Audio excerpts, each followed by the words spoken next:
These streets seethe with history.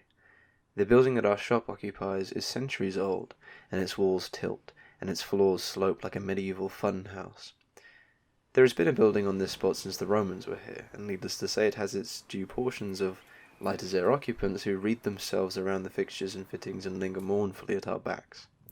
Our ghosts are particularly thick on the staircases, of which there are many.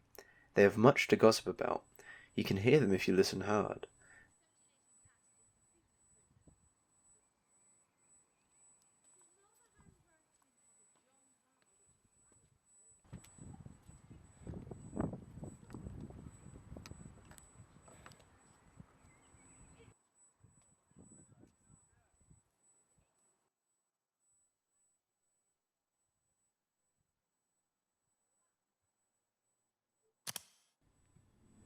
My heart is set to praise my home, and briefly tell the ancient cradling of York's famed city through the charms of verse. It was a Roman army built it first, high walled and towered, and made the native tribes of Britain allied partners in the task.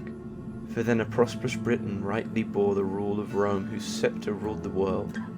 To be a merchant town of land and sea, a mighty stronghold for their governors, an empire's pride and terror to its foes, a haven for the ships from distant ports across the ocean, where the sailor hastens to cast his rope ashore and stay to rest.